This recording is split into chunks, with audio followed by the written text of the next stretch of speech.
Good morning, YouTube. I actually filmed this footage a while back, about 2.5 weeks ago, but I'm finally getting around to creating a voiceover for this footage today, which is January 16th. I thought I'd show you guys how I do a pet portrait here in the studio.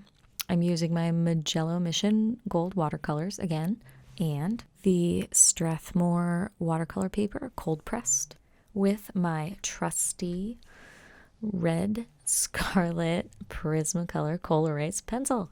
With this paper, these pencils, I feel like the Mijello Mission Gold watercolor overlays really nicely on top of it. There's not that strange waxy type of resistance you get with some pencils when you're trying to put watercolor over the pencil marks.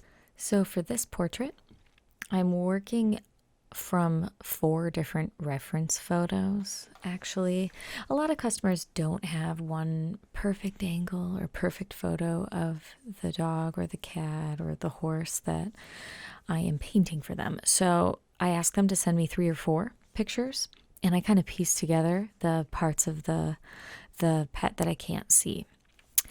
I go in here with that blue hue from Daniel Smith as a background color. I don't actually like my choice looking back. I think I should have gone lighter, but alas, 'tis finished.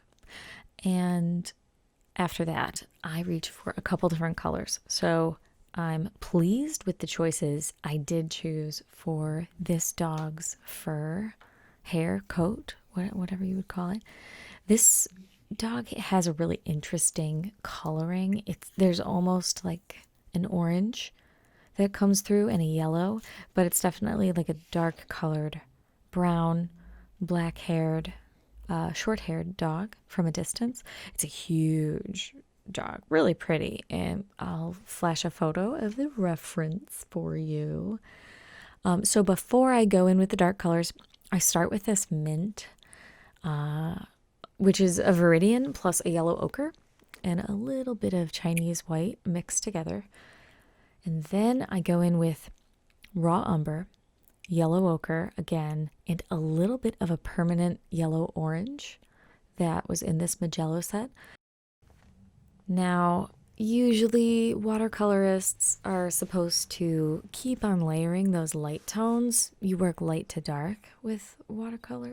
Usually, I mean, art is art, you know. There will always be people who break the rules and get amazing results.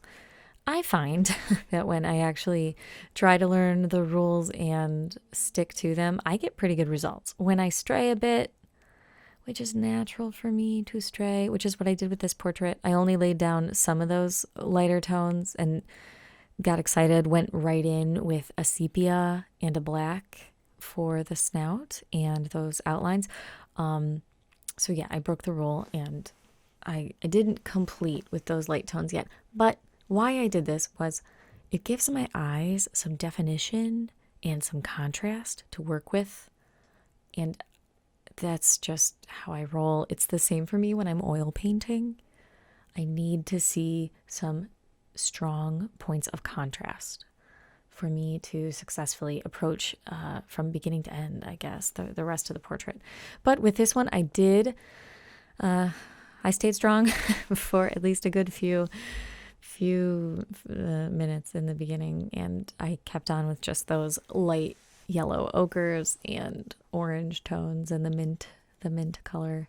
But yeah, here I am finishing off the legs, which I've come to really like the look of watercolor portraits popping out of the background and kind of coming off the page by making certain limbs or certain ears and tails and paws. It's the same with people. I make like a shoulder or a hand come out from the edge of the background that I create in the beginning with the tape. Some people save their backgrounds for the very end of their process, but yeah, like I said, I break rules and I do things in a different order almost every time. This portrait, as you can see, was kind of all out of order, but I like it. I do. I think this one worked out really well. The yellow ochres and that dark dark sepia and black against the red coal erase pencil, then against that light blue background. I think it worked really well. If I were to list out everything I used in this palette, I don't completely remember, but I'll put together a little image at the end to show which tubes of paint I know I used.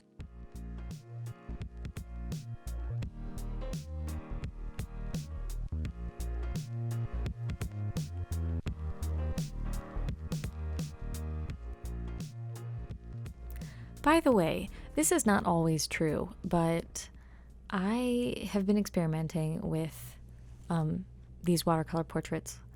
At one point, adding into the faces or the limbs a little bit of the tone that I use for the background. And something about it, I mean, I like to think it makes it more cohesive. It makes it look more complete to the eye. It's something you don't notice until it's pointed out to you, but yeah. So I add a little bit of that blue hue to the top of the dog's head, almost like where the light would be hitting it, and a little bit in the underside of his fur, right where his leg connects to his chest, and the edge of his paw, and I think a couple other places. Again, it's really faint. I don't make it very prominent because I don't want the whole portrait to just look blue. But it does add like a highlighted and cohesive effect.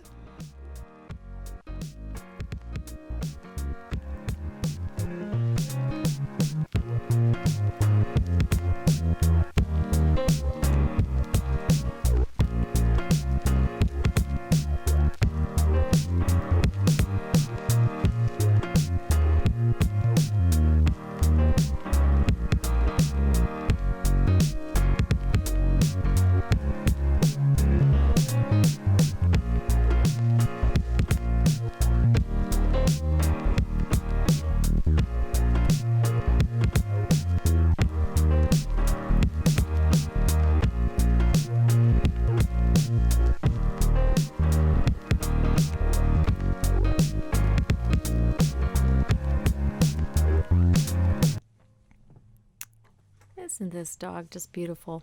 So at this point, I go in for the detail to make the fur actually look a bit like fur. And this dog had these super cool tiger-like stripe patterns. They were kind of faint, though. They weren't like really stripy all over his body. But I found that if I went in pretty wet with my smaller brush, and then I came in and fuzzed it out, those darker sepia lines, with my dry flathead brush, my bigger one, completely dry, it gave it a really nice kind of like fuzzy effect. It made the coat look more natural.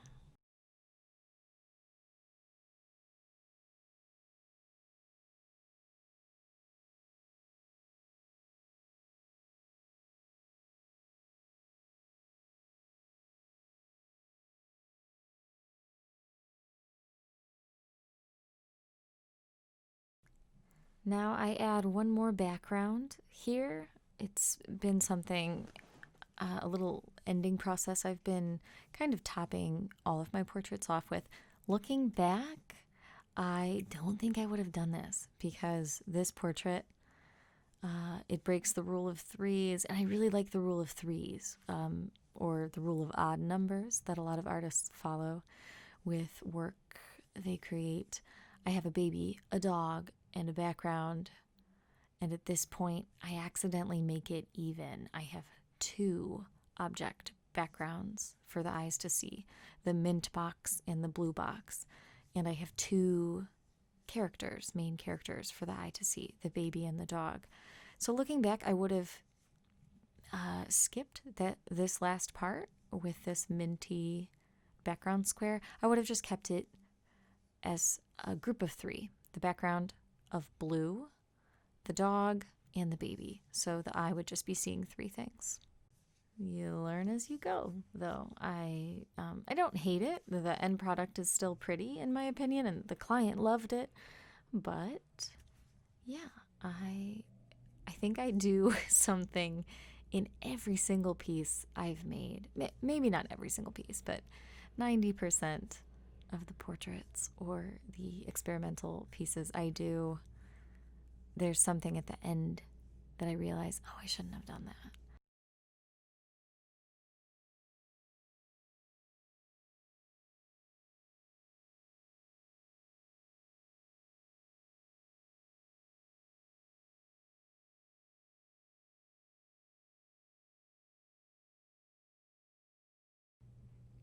I add a little bit of white gouache for the detail, some highlighting at the end.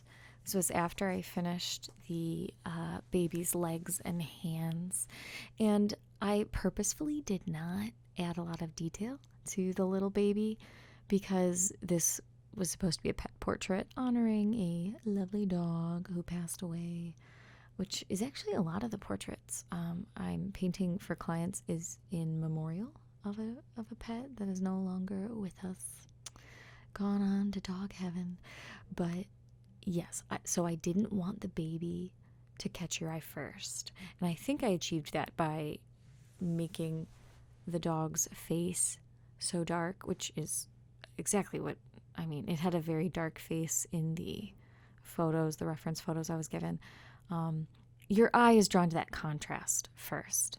The dark, big head of the dog, and I love a point of contact in all of my pieces. I think that's the illustrator in me. I love there to be a story and like an action. Something is happening in a portrait, and having the very light, pale face of the baby so close to the dog's face, I really liked that in one of the reference photos I was given.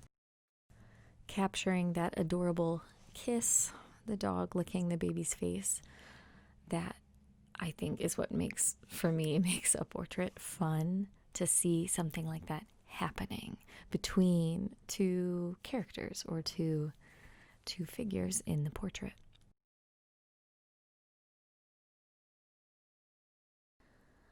So after I finished this detail, highlighting a few points of the dog's face with gouache, which actually I don't think worked out super well. Gouache as an overlay, it kind of looks gray or almost, I don't know, just kind of opaque on top of the color you lay it on.